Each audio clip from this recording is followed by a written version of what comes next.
Hello बच्चों, कैसे हो। Welcome to Alpha Institute. मेरा नाम प्रीतेश सर है। मैं आपको फिजिक्स पढ़ा रहा हूँ। हमारा चैप्टर 10 वेव ऑप्टिक्स चल रहा है। आज आखिर की जो 4-5 थियरी बाकी है वो हम खत्म करेंगे। तो आज हमारी सभी थियरी चैप्टर 10 की खत्म हो जाएगी। ओके। सबसे पहले तो अभी तक आपने सब्सक्राइब नहीं किया है तो आपको सब्सक्राइब करना है। अगर आपने सब्सक्राइब कर दिया है तो ये जो वीडियो है वो आपको आपके फ्रेंड सर्कल में भेजना है और उनको भी सब्सक्राइब करवाना है। ओके। दूसरी बात, ये जो भी मेरी हैंड रिटन नोट्स है वो आपको लिखने की जरूरत नहीं है, वो डिस्क्रिप्शन बॉक्स में रखी हुई है। अगर आपने आगे के वीडियो नहीं देखे हैं तो वो भी प्लेलिस्ट में रखे हुए हैं, वहां से आप ले सकते हो। ओके। और सबसे इम्पोर्टेंट बात, अगर आपको वीडियो अच्छा लगे तो लाइक और कमेंट जरूर जरूर जरूर करना। ओके। चलो, तो हमारी आज पहली थियरी है explain the arrangement of young experiment. हमें यंग एक्सपेरिमेंट का अरेंजमेंट हमें यहाँ एक्सप्लेन करना है। तो 3 डायमेंशन में ऐसा है, 2 डायमेंशन में ऐसा है। ये एक्स वाई जेड ये है, ये आप ड्रॉ नहीं करोगे तो भी चलेगा। ये दोनों ड्रॉ करना है, ए और बी। यहाँ क्या है, ये प्लेन ए है, ये प्लेन बी है। प्लेन ए में एक होल है, उसको एस, सोर्स एस, यहाँ से व्हाइट लाइट यहाँ से इसके ऊपर इंसिडेंट करते हैं तो इस होल में से पास होगी। ओके। वो किसके पर इंसिडेंट होगी, यहाँ पर 2 पिन होल होंगे, S1 और S2। उसमें से पास होके यहाँ जो थर्ड स्क्रीन है, ओके, उसके ऊपर यहाँ देखो लाइनिंग दिखती है, वो लाइनिंग है उसको हम ब्रिंजिस बोलेंगे। ओके। तो ब्राइट और डार्क फ्रिंजिस मिलेंगी तो उसको हम क्या बोलते हैं, इंटरफियरेंस। और वो स्टेडी होती है तो हमें यहाँ पर स्टेशनरी इंटरफियरेंस मिलता है। यही फिगर यहाँ पर 2 डायमेंशन में है। ये एस है, ये S1 S2 है, ये फाइनल स्क्रीन है, उसको यहाँ फाइनल स्क्रीन को सी बोला है, यहाँ जी डैश बोला है। और यहाँ S1, यहाँ S से S1 तक का और S से S2 तक का डिस्टेंस इक्वल होता है। और S1 और S2 के बीच का डिस्टेंस है उसको स्मॉल डी बोलते हैं, वो मिलीमीटर में होता है। और S2 और ये स्क्रीन है उसके बीच का डिस्टेंस है उसको कैपिटल डी बोलते हैं, वो डिस्टेंस मीटर में होता है। ओके। यहाँ पर दोनों में से जहां पर ये जो लाइट है जहां पर फोकस होती है उस तक का जो डिस्टेंस होता है ओरिजिन से, उसको एक्स से इंडिकेट किया जाता है। ओके। तो वही सब लिखना है जो मैंने एक्सप्लेन किया ना, वही देखो। पहले तो एस क्या है, एस यानी small hole on screen A.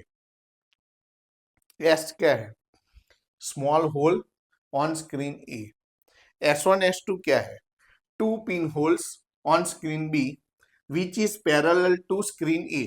ये जो स्क्रीन है बी वो स्क्रीन ए से पैरेलल होती है, उसमें S1 S2 2 पिन होल होते हैं।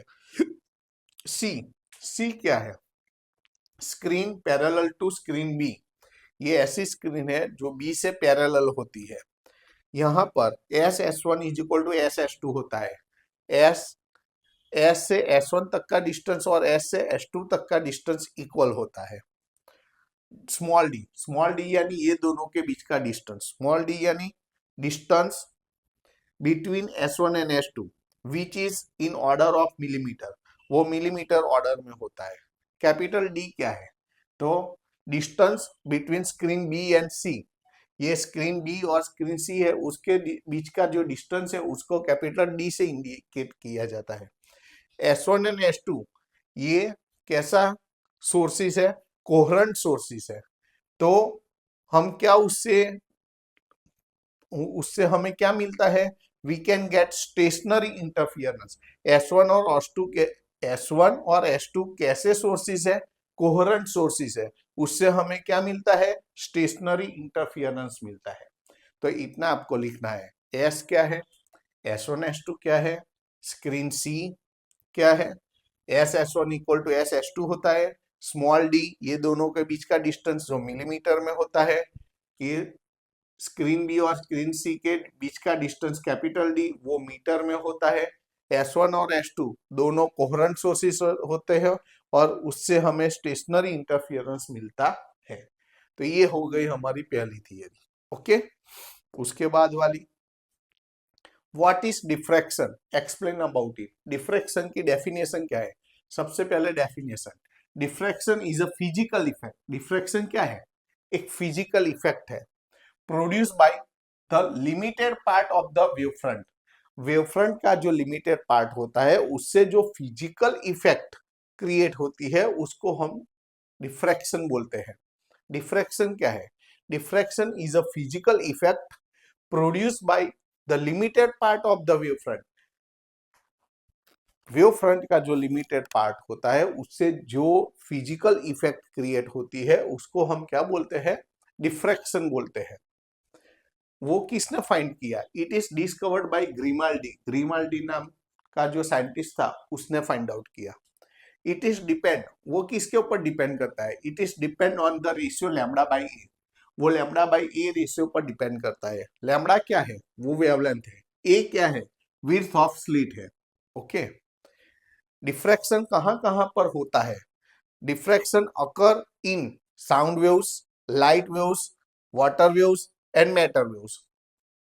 कहां कहां पे? साउंड वेव्स में ये डिफ्रैक्शन हो सकता है, लाइट वेव्स में हो सकता है, वाटर वेव्स में हो सकता है और मैटर वेव्स में हो सकता है। उसके कितने टाइप्स है? There are two types. पहला का नाम क्या है? फ्रेनल डिफ्रैक्शन और दूसरा का फ्रॉनहोफर डिफ्रैक्शन। पहला का नाम क्या है? फ्रेनल और दूसरा का फ्रॉनहोफर। ओके, तो किसको फ्रेनल डिफ्रैक्शन बोलते हैं, किसको फ्रॉनहोफर डिफ्रैक्शन बोलते हैं? If the spherical wave front, अब देखो स्फीयरिकल वेव फ्रंट हो तो फ्रेनल और प्लेन वेव फ्रंट हो तो फ्रॉनहोफर, यही याद रखना है। स्फीयरिकल वेव फ्रंट हो तो फ्रेनल और प्लेन वेव फ्रंट हो तो Fraunhofer. If the spherical wave front incident on the slit, the diffraction will be Fresnel diffraction, and if the plane wave front incident on the slit, then diffraction will be the Fraunhofer diffraction. अगर spherical wave front slit पर incident होता है तो हमें Fresnel diffraction मिलेगा। अगर plane wave front slit के पर इंसिडेंट होता है तो हमें फ्रॉनहोफर डिफ्रैक्शन मिलेगा। तो ये हो गया डिफ्रैक्शन के बारे में।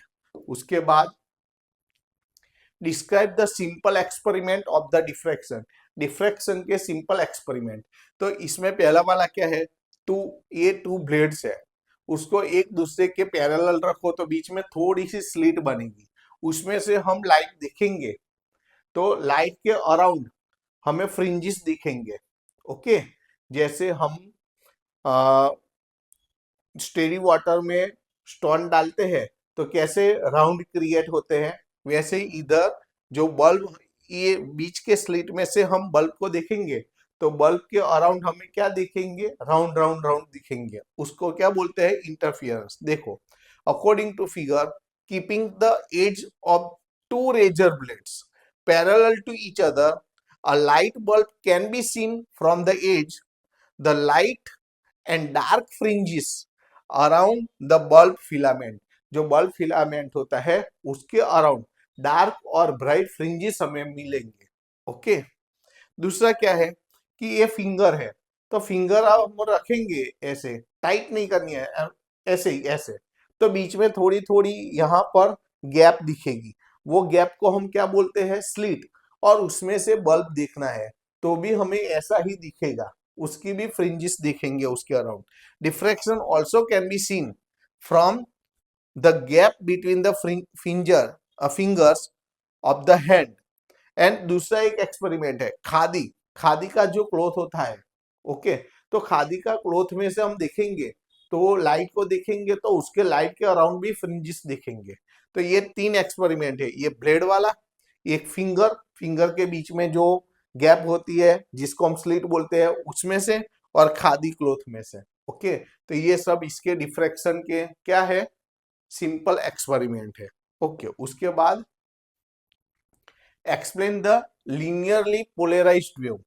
तो यहां पर क्या करना है? एक स्ट्रिंग है, लॉन्ग स्ट्रिंग है, उसका एक एंड है उसको यहां पर फिट किया है, दूसरा एंड फ्री है, और उसको ऊपर नीचे करने से उसमें क्या होगा? वेव्स क्रिएट होगा। वेव्स कहां पर उसका प्रोपोगेशन प्लस एक्स डायरेक्शन में होगा। ये t इक्वल टू 0 और t equal to delta t क्या है, इस समय पर ये जो स्ट्रिंग है उसका डिस्प्लेसमेंट यहां से यहां होता है, देखो यहां से यहां, t इक्वल टू 0 से t equal to delta t time में।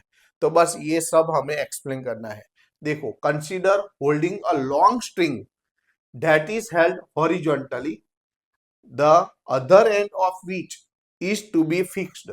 उसका जो अदर एंड होता है वो फिक्स होता है।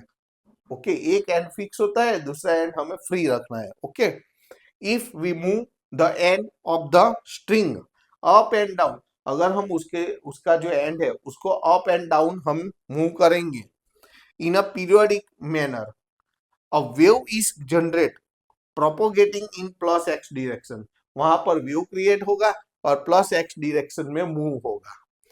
The curves represent the displacement at t equal to 0 and t equal to delta T respectively. यहाँ पर t इक्वल टू 0 टाइम पर और t equal to delta t time पर यहाँ पर उसके डिस्प्लेसमेंट रिप्रेजेंट किए हैं। Displacement of any wave is denoted by, यहाँ पर किसी भी वेव का डिस्प्लेसमेंट है वो इक्वेशन के फॉर्म में हमें शो करना है। तो ये इक्वेशन है y of x t is equal to A sine k x minus omega T.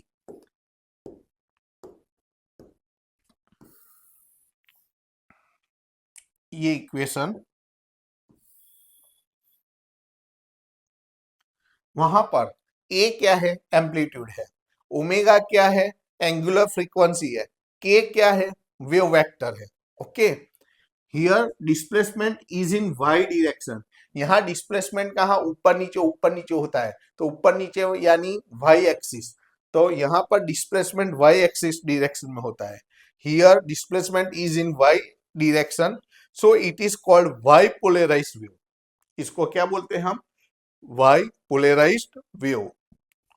अभी और भी है इस थियरी में। Each point of the string moves on a straight line. ये जो स्ट्रिंग है उसके हर एक पॉइंट वो स्ट्रेट लाइन में मूव होते हैं, इसलिए इसको, so it is also called linearly polarised wave. इसके लिए हम इसको लीनियरली पोलराइज्ड वेव भी बोल सकते हैं। And the string always remains in the x y plane. String always x y plane में ही रहती है। Therefore, it is also called as a plane polarized wave। उसको प्लेन पोलराइज्ड वेव भी बोल सकते हैं। तो कितने नाम हुए, उसके 3 नाम हुए। ओके, पहला ये प्लेन पोलराइज्ड वेव, दूसरा लीनियरली पोलराइज्ड वेव, तीसरा इसके आगे है Y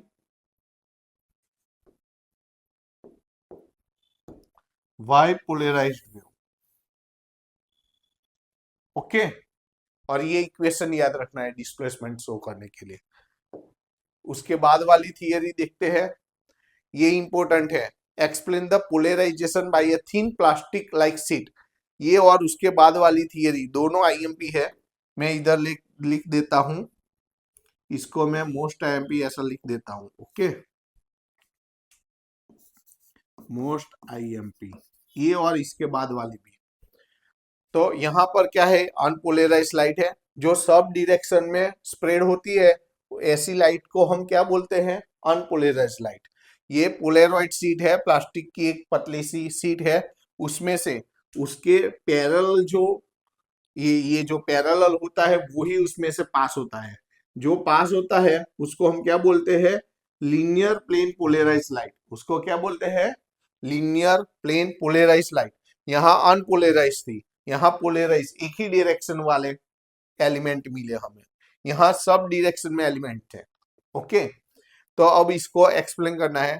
according to figure, when unpolarised light, यहाँ से अनपोलराइज्ड लाइट को पोलराइज्ड शीट पर इंसिडेंट करते हैं, when unpolarised light incident on the polarised sheet, then it will be converted into linear plane polarized light। तो जो मैंने यहाँ एक्सप्लेन किया वो ही लिखा है। अभी आगे क्या लिखना है देखो। अब देखो, P1 के आगे हमें यहाँ P2 रखना है। ओके, देखो Polaroid P2 is kept before Polaroid P1। P1 के आगे हमें क्या करना है, P2 रखना है। अब ध्यान से सुनो, यहाँ पर दोनों पैरेलल है, यहाँ पर हर बार P2 को कुछ नहीं करना है। यहाँ P1 यहाँ पैरेलल है, P1 को थोड़ा रोटेट करना है, P1 को 90 एंगल पर रोटेट करना है। जब दोनों पैरेलल है तो दोनों की इंटेंसिटी सेम होती है। P2 में से जितनी इंटेंसिटी पास होती है लाइट की, उतनी ही P1 में से पास होती है जब दोनों पैरेलल होते हैं। देखो, if P1 parallel to P2 then intensity of both P1 and P2 becomes equal. Okay, अब थोड़ा हम रोटेट करते हैं P1 को, P2 को कभी रोटेट नहीं करना है, हर बार P1 को ही रोटेट करना है। थोड़ा रोटेट करो तो P2 की जो इंटेंसिटी है उससे P1 की इंटेंसिटी कम हो जाएगी। तो देखो, if P1 is rotated slightly then intensity of P1 becomes less compared to intensity of P2। Okay, अब थर्ड में क्या है कि P1 को हम 90 एंगल पर हम रोटेट करते हैं तो क्या होगा, तो P1 में से कोई इंटेंसिटी ही पास नहीं होगी, जीरो हो जाएगी। P2 में से तो होती है लेकिन P1 में से कोई इंटेंसिटी पास होती नहीं है। If P1 is rotated at 90 with P2 the intensity of P1 becomes 0। अब यहां पर क्या बोलते हैं, अगर 0 डिग्री रोटेशन है, अभी रोटेशन नहीं किया है, तो जितनी इंटेंसिटी आती है पूरी की पूरी आती है, यहाँ बाहर निकलती है, तो यहाँ पर इंटेंसिटी 1 बोलते हैं, पूरी की पूरी आती है। लेकिन यहाँ पर 90 एंगल पर, ये वर्टिकल है, ये हॉरिजॉन्टल है, तो यहाँ पर जो वर्टिकल वाला एलिमेंट था वो यहाँ से पास नहीं होता है, यानी यहाँ से जो इंटेंसिटी थी वो इंटेंसिटी यहाँ से पास नहीं होती, ये वर्टिकल वाली पास नहीं होती है, तो वर्टिकल वाली इंटेंसिटी 0 हो जाती है। तो यहाँ पर वर्टिकली 100% थी, यानी 1 इंटेंसिटी थी, यहाँ पर वर्टिकल वाली पास नहीं होती है तो 0, तो 1 से 0 इंटेंसिटी होती है। तो देखो, if P1 is rotated from 0 to 90 degree, ये 0 डिग्री रोटेशन है P1 का, यहाँ 90 डिग्री रोटेशन है। If P1 is rotated from 0 to 90 degree then intensity of P1 becomes from 1 to 0। यहाँ पर इंटेंसिटी 1 होती है, यहाँ पर 0 हो जाती है। ओके, तो ऐसे आपको फिगर ड्रॉ करके इसको एक्सप्लेन करना है। और ये जो लास्ट वाली थियरी है, ये देखो मैंने लिखी दी है, मोस्ट एमपी। ओके, सबसे इंपॉर्टेंट है, एक्सप्लेन मालस लॉ।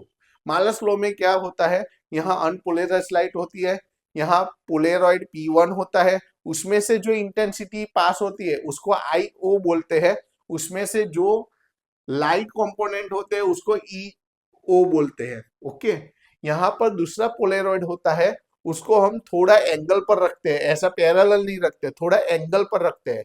एंगल पर रखते हैं तो जो EO इंटेंसिटी होती है उसके दो कंपोनेंट होते हैं, E0 cos theta, E0 sin theta, क्योंकि हमने थीटा पर रोटेट किया है, थीटा एंगल पर। अब इसमें से E0 cos थीटा वाले पास होंगे, ये पास एक्सिस, ये जो डॉटेड लाइन है ना, ये इसको हम पास एक्सिस बोलते हैं, इसके पैरेलल जो होते हैं ना वो पास होते हैं कंपोनेंट, तो ये E0 cos थीटा वाले पास होते हैं, तो यहाँ इंटेंसिटी कितनी होती है वो हमें फाइंड करनी है। ओके, और ये जो E0 sin थीटा होता है ना, वो इसमें एब्जॉर्ब हो जाते हैं, क्योंकि इसके पर ये जो कंपोनेंट होते हैं परपेंडिकुलर होते हैं, तो परपेंडिकुलर कंपोनेंट को वो क्या कर लेता है, एब्जॉर्ब कर लेता है। तो यही सब लिखा है। According to figure, when unpolarised light, ये वाली पासिस फ्रॉम P1 में से पास होती है, तो I0 E0 स्क्वायर का साथ, I0 E0 स्क्वायर के साथ डायरेक्टली प्रोपोर्शनल में होता है, इसको इक्वेशन 1 बोल दो। देन पासिस फ्रॉम P2, अब P2 में से पास होता है तब I कितना होता है, तो I ये जो E0 cos थीटा है उसके स्क्वायर के साथ डायरेक्टली प्रोपोर्शनल में होता है, नंबर 2। और ये E0 sin थीटा क्या होता है, एब्जॉर्ब हो जाता है। Here E0 sin theta is perpendicular to the path axis, so it is absorbed by polaroid। वो पोलेरॉइड से क्या हो जाती है, एब्जॉर्ब हो जाती है। अब हमें क्या करना है, इक्वेशन 2 डिवाइड बाई इक्वेशन 1 करना है। देखो 2 डिवाइड बाई 1 यानी I अपॉन I0, तो यहाँ क्या होगा, E0 square cos square theta upon E0 square. देखो I अपॉन I0, ऊपर इसका स्क्वायर यानी E0 square cos square theta, दोनों का स्क्वायर, और नीचे E0 square, E0 square cancel, I zero को इस तरफ ले जाओ तो I is equal to I zero cos square theta. ये जो हुआ इक्वेशन, ये क्या है? This is known as Malus law. इसको हम क्या बोलते हैं? इसको हम मालस लॉ बोलते हैं। थोड़ा प्रॉपर करें।